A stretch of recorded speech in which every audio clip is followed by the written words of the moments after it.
Strap yourself in, because what unfolded that night wasn't ordinary office drama or the petty squabbles of corporate politics. No, what happened bordered on apocalyptic, an implosion so spectacular it left scorch marks across the very foundation of the company I helped build.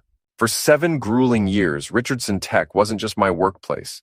It was my second home, my proving ground, and in many ways my personal creation. I was the one who crafted the company's entire digital nervous system. The security layers, the server architecture, the routing protocols, the compliance infrastructure, all of it bore my fingerprints. Every late-night line of code, every bleary-eyed morning debugging session, every system audit that kept regulators pacified, that was me. I carried this company's technological skeleton on my back, piece by piece, until it could stand tall enough to call itself an industry contender. And it wasn't just a job, it was family. Marcus Richardson, the founder and CEO, wasn't just the man signing my checks. He was my father-in-law. I foolishly believed that marrying his daughter Emma meant I was part of something permanent, protected, enduring. That, being bound by blood, or at least by law, would give me a stake that no quarterly downturn or power struggle could touch. Turns out, when money and power are in the equation, family bonds dissolve faster than sugar in boiling water. The annual Christmas party was Marcus's favorite theater of control, and this one was no different. Held in the grand ballroom of a hotel that probably charged more per night than some employees made in a week, it reeked of curated extravagance. The room was a spectacle. Artificial snow pumped endlessly from hidden machines so that no one had to bother with actual December weather. A 20-foot Douglas fir, dragged halfway across the continent for the occasion, stood like a monument to excess, and a crystal chandelier glittered overhead, dangling like the sword of Damocles over the heads of 200 people, too dazzled or too scared to question the absurdity. Marcus thrived in this setting. This was his Colosseum, and we were his audience. He relished playing the part of benevolent emperor, doling out gifts, raises, and promotions like an Ivy League Santa Claus with a taste for drama and control. Emma looked breathtaking that night in her silver cocktail dress, the fabric catching the light every time she moved. She was laughing with her sister Katie by the dessert station, the glow of the twinkling lights framing them like they were stars of the evening. Katie, ever the showboat, threw her head back when she laughed, loud, theatrical, desperate to be seen. It was less a laugh and more a performance, as though she were constantly auditioning for some rom-com scene nobody had written yet. They were both nearing 30, but in that moment, giggling together, they seemed like teenagers discovering their charm for the first time. Then Marcus took the stage. His deep, commanding voice rolled over the room like thunder, demanding attention. "Ladies and gentlemen," he boomed as a jazz quartet dimmed their playing into silence, "tonight we celebrate another record-breaking year."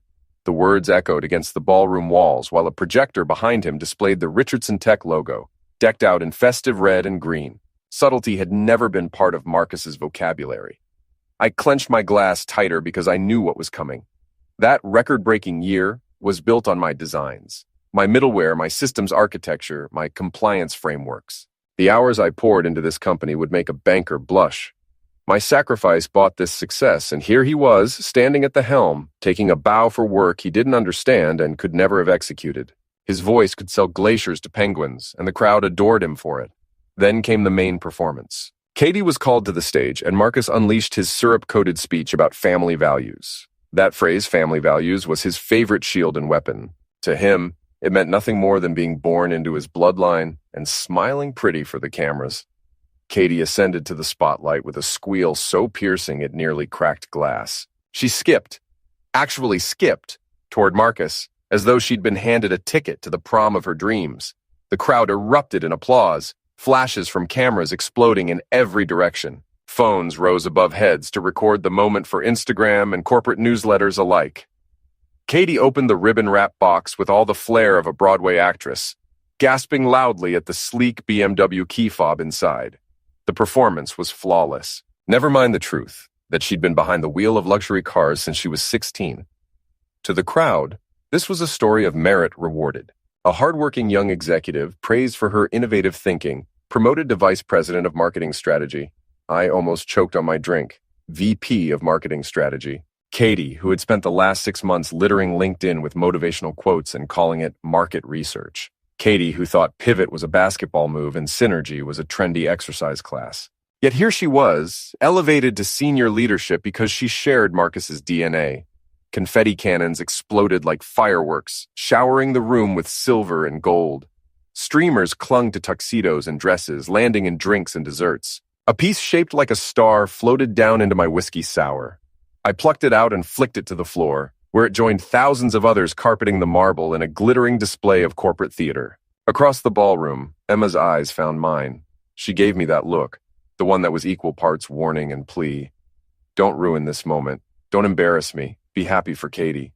I raised my glass in a mock toast, forcing a smile. Because what else could I do? Stand up and announce that this record year was the direct result of my bloodshot eyes and empty coffee cups? Should I have unrolled my resume, recited the patents filed under my name, and reminded the crowd that Richardson Tech's technological backbone wouldn't exist without me? That's when Marcus looked at me, really looked at me. His smile curved slowly, spreading with the precision of oil slicking across water. It was carnivory, cold, calculated. And in that moment, I felt a chill settle into my gut, sharper than the Arctic air blasting from the overworked vents above. But wait, Marcus said, his tone slipping into the false charm of a game show host. There's one more gift to give tonight. The entire crowd turned their attention toward me. Conversation stopped mid-sentence. Even the servers, balancing silver trays of champagne and hors d'oeuvres, froze like statues sensing danger. The shift was palpable. 200 people collectively holding their breath, hungry for drama. Marcus raised a bag in his hand. Not a sleek ribbon-wrapped box like Katie's, but a plain shopping bag from a luxury retailer. The contrast was deliberate, and everyone saw it. "Come on up here, son," he called, his voice dripping with just enough mockery to make the word son cut through me like a blade. The walk to the stage felt endless, like moving through molasses. Whispers buzzed in the air around me, fragments of pity and anticipation. Poor guy. Finally! Saw it coming. Half the room knew exactly what was happening before I did, which should have been my first warning sign. This wasn't spontaneous. This spectacle had been rehearsed. When I reached the stage, Marcus extended the bag with a flourish. From the back of the room, it might have looked generous. Up close, it felt like a loaded weapon placed in my hands. "Go on," he urged, his smile never faltering, his eyes glinting with cruel delight. 200 pairs of eyes pressed in closer, eager, expectant, savoring the scene. They weren't watching a celebration. They were witnessing an execution dressed in glitter and champagne. Inside the bag, I found a crisp $2 bill resting neatly on top of black cotton folded with near-military precision. My hands moved slowly, almost ceremonially, as I lifted the shirt free and shook it loose. The fabric unfurled like a banner, revealing stark white block letters that screamed across the chest as though painted in neon. Recently unemployed. For a fraction of a second, the room went silent. And then it hit. The laughter started in the back corner, small and sharp, before rippling forward like a tidal wave gathering speed. It rolled across marble floors and ricocheted off crystal chandeliers, each echo growing louder, crueler, more merciless. It was the kind of laughter that feeds on itself, building into something monstrous. Even the jazz quartet faltered, their instruments lowering as they watched the unfolding spectacle, unwilling to soundtrack this grotesque corporate comedy show. The sound was unbearable, but Emma's laugh cut the deepest. Not because it was the loudest, though it certainly carried, but because of what came next. She reached out, patted me on the chest like one might reward a dog for a trick, and smiled wide enough for 20 nearby people to see. "Oh, honey," she said, her voice dripping amusement. "You should have seen your face." That broke something inside me. 200 sets of eyes picked me apart like vultures circling a carcass, dissecting every twitch of my expression. Their laughter wasn't just noise. It was shattering glass, cutting sharp, lodging deep. Marcus stood on stage, his smile spreading with the calm triumph of a chess master who'd orchestrated this finale months in advance. Katie giggled behind her hand, clutching her new car keys as though the joke was just another punchline in her perfect evening.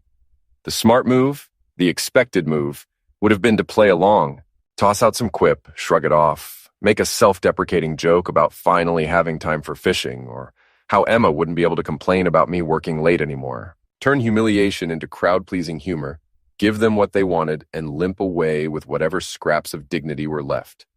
But I didn't give them that satisfaction. Instead, I folded the shirt with the same careful precision Marcus's assistants had probably used to stage this entire farce. I placed it back into the bag, closed the top slowly, and drew in a breath that burned like swallowing glass shards. "Thank you," I said. My voice carried just enough for the whole room to hear. Calm, even, sincere, almost too sincere. "This is exactly what I needed." The laughter stumbled. It didn't die completely, but it faltered, tripped on itself, confused. Marcus's smile flickered just for a second, like a faulty light switch sputtering in the dark, because my gratitude wasn't part of his script. He had planned for rage, humiliation, maybe tears. He hadn't planned for me to thank him. I turned and walked away, each step deliberate, the sound of my shoes striking marble louder than the applause for Katie had been. On the way out, I passed familiar faces frozen in awkward half-gestures. Jin Park caught my eye and mouthed a quiet, "Sorry," and I believed him. His expression carried actual regret. Daniel Pike, the CFO, raised his champagne glass in mock salute as if toasting my funeral. Sarah Knox from HR suddenly became fascinated with her clipboard, flipping through papers that didn't matter, avoiding my eyes like guilt itself. The valet station was blessedly quiet. A young kid, maybe 19, barely old enough to rent the tuxedo he was wearing, looked at me nervously as though afraid of being caught in a crossfire he didn't understand. "Sir," he asked, shifting awkwardly on polished shoes. "The gray sedan," I told him, handing over my ticket. "Take your time." Behind me, the ballroom's roar resumed, swelling with new laughter, new conversations, new manufactured cheer. No one followed me, not Emma. She was too busy soaking in congratulations for her sister's promotion, sliding comfortably into her role as dutiful corporate wife.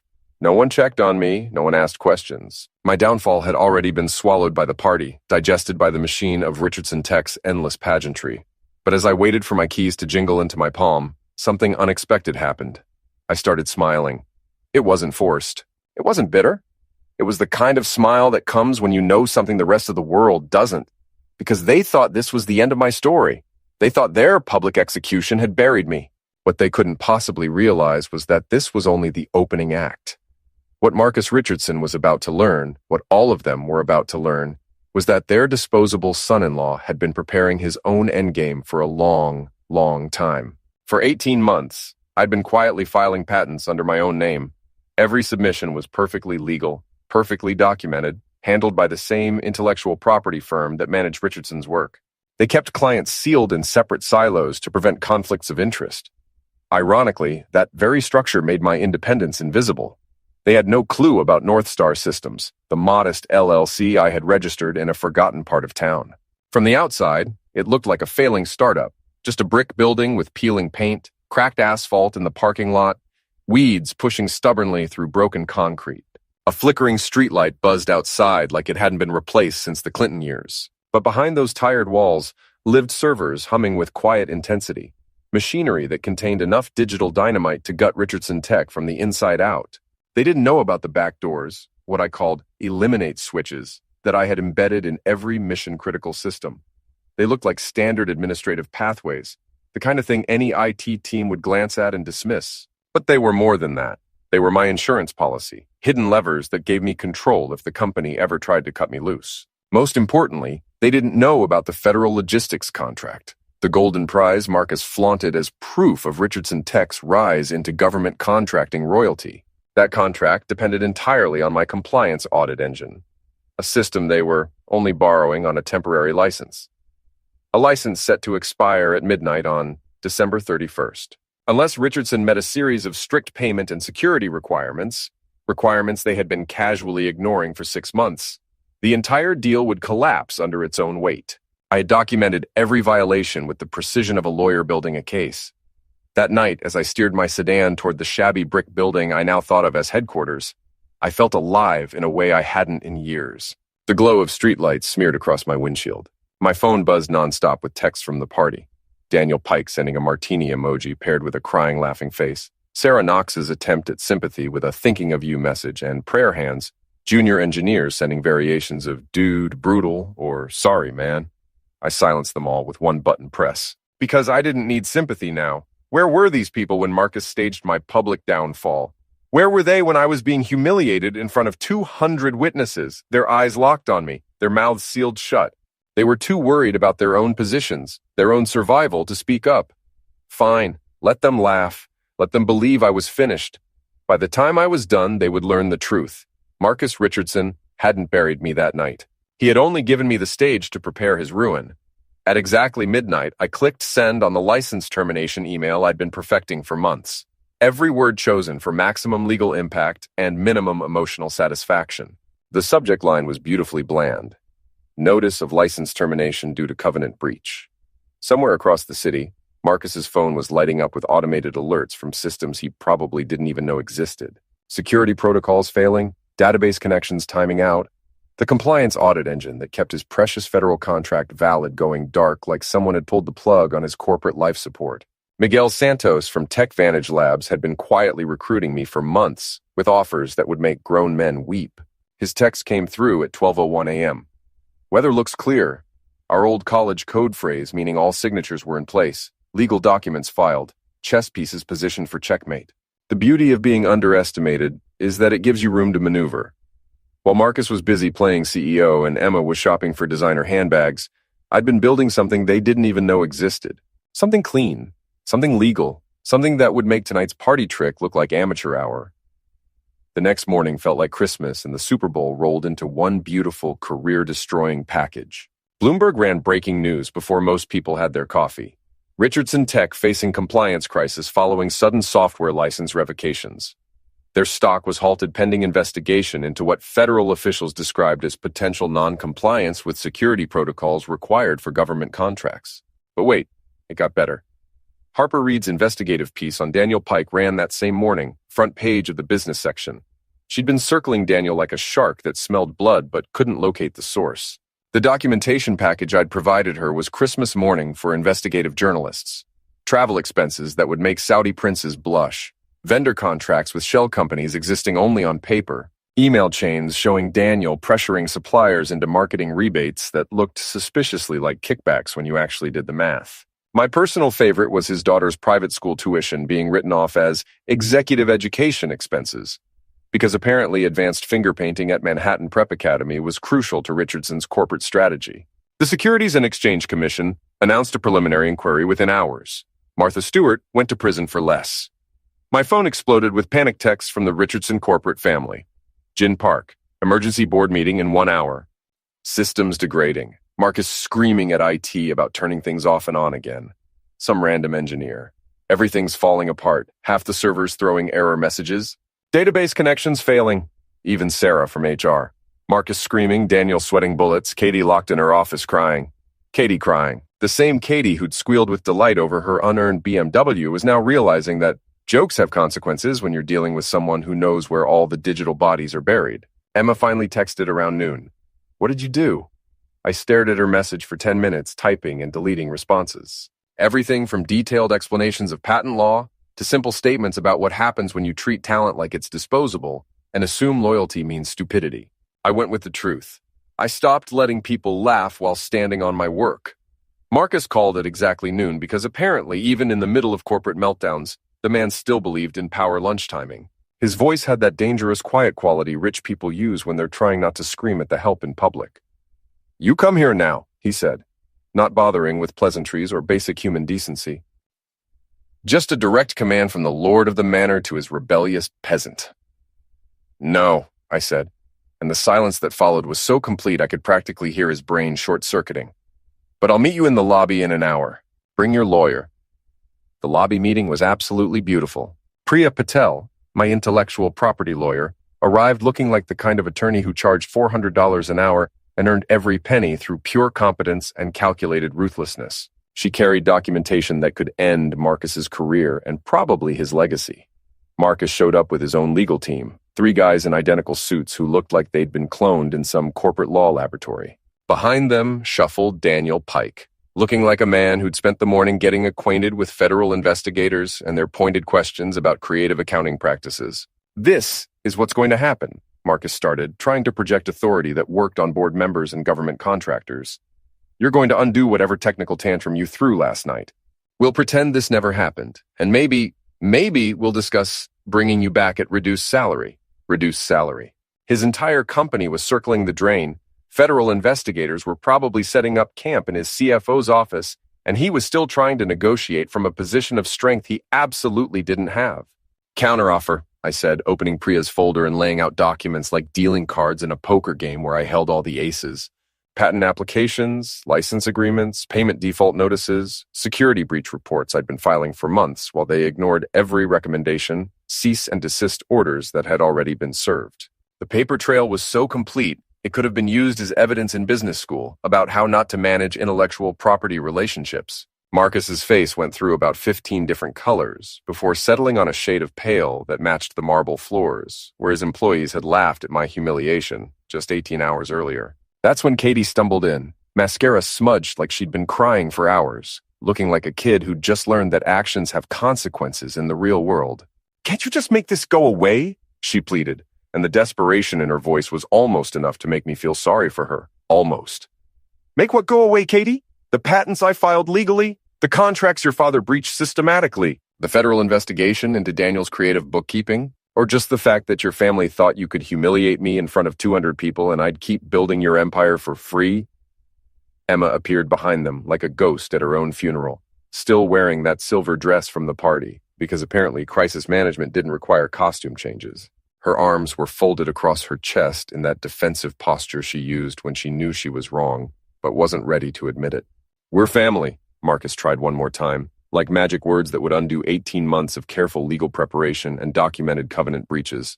"No," I said, standing up from the marble bench where they'd probably imagined I'd beg for forgiveness and promise to make their problems disappear. "We're not. Family doesn't hand out unemployment notices as party favors. Family doesn't laugh while you destroy someone's career for entertainment." I walked toward the exit while they stood there in their expensive clothes and inherited power, finally understanding that some bridges can't be rebuilt after you've burned them yourself with corporate napalm and public humiliation. Tech Vantage Labs turned out to be everything Richardson Tech pretended to be. Actual innovation instead of inherited mediocrity. Real teamwork instead of nepotistic circle idiots where qualifications mattered less than DNA. Leadership that understood the difference between taking credit and earning it through actual work instead of executive vision and strategic alignment. Miguel gave me a corner office with windows that actually opened, a development team that didn't need their hands held every 5 minutes, and the kind of budget that made Richardson's penny pinching look like exactly what it was: rich people being cheap with other people's talent. My first hire was Gin Park because loyalty deserves to be rewarded when it actually goes both directions. I offered him a signing bonus that was more than Richardson had given him in annual raises over 3 years, plus equity in projects he'd actually be building instead of just maintaining while executives took credit. Jin took one look at the offer sheet and started laughing. The good kind of laughter, not the cruel kind I'd been subjected to at Marcus's party. "You know they're calling you Lucifer over there," Jin told me during his first week. "Sarah from HR keeps talking about how you betrayed the family trust." Family trust. Right. Because trusting your family not to publicly humiliate you was apparently too much to ask, but expecting you to keep building their empire after they treated you like garbage was just natural family dynamics. We started a helpline for smaller vendors who'd been getting squeezed by Daniel's kickback schemes, companies forced to choose between paying bribes disguised as marketing fees or losing their Richardson contracts entirely. Turned out there were a lot of them, and they all had stories about Daniel's creative interpretation of ethical business practices. 1 year later, I was hosting my own Christmas party in the Tech Vantage Lab, and the difference a year makes when you're surrounded by people who actually deserve to be there was absolutely incredible. Miguel brought his grandmother's tamale recipe, not some catered nonsense from a company that charged by the fancy napkin. Jen had somehow managed to rig the coffee machine to dispense hot chocolate because apparently being a networking genius also made you a beverage wizard. Priya showed up with champagne that cost more than most people's car payments. And Harper Reed brought her journalism award because she was genuinely proud of it and wanted to share the moment with people who'd helped make it possible. Even Mrs. Rossi from my apartment building's cafe had joined us, carrying a tray of her legendary cannoli and complaining in thick Brooklyn accent about how we were all too skinny. That's when the breaking news alert cut through our conversation like a knife through wrapping paper. Richardson Tech to be acquired in distress sale, following year-long compliance crisis and federal investigation. Stock down 73% from pre-crisis highs. The room went quiet except for server hums and Miguel's barely suppressed snort of laughter. On screen, they were showing file footage of the Richardson building. Same glass tower where I'd spent 7 years building other people's dreams while they planned my destruction. Catastrophic dependency on revoked intellectual property licenses, the anchor was saying, reading from notes like delivering someone's obituary. Regulatory penalties have frozen the company's federal contracting pipeline, while ongoing SEC investigations into financial irregularities have spooked investors and triggered multiple shareholder lawsuits. My phone buzzed with a group text to the old Richardson family thread I'd forgotten to leave because, honestly, I'd been too busy succeeding to remember they existed. Marcus had written, "Turn on the news." I pictured them sitting in that marble atrium where they'd laughed at my expense 12 months ago. Same floor now, reflecting gray faces as they watched their empire get sold off piece by piece to pay for Marcus's mistakes and Daniel's legal fees. Same chandelier that had sparkled above their cruel laughter now lighting up their corporate funeral. The tiny $2 bill sat framed on my desk, Marcus's joke gift that had become my favorite reminder of exactly how much I was worth to people who thought net worth was the only worth that mattered. That wrinkled piece of legal tender had watched me build something real, something mine, something nobody could take away with a gift bag and a smirk. Miguel raised his champagne in a toast that felt nothing like Daniel Pike's mocking gesture from that awful night. To building things that last. Everyone clinked glasses while TV analysts dissected Richardson's collapse with surgical precision. Harper was grinning like she just won the lottery. You know what the best part is? They're using your patents as case studies in business schools now. How to protect intellectual property in corporate partnerships. You're literally teaching the next generation how not to get screwed, Mrs. Rossi patted my shoulder with flour-dusted hands and said something in Italian that definitely translated to, "Good for you, kid." She'd never understood exactly what I did for a living, but she understood the difference between people who worked for what they had and people who just expected it to be handed to them. I didn't need their applause anymore.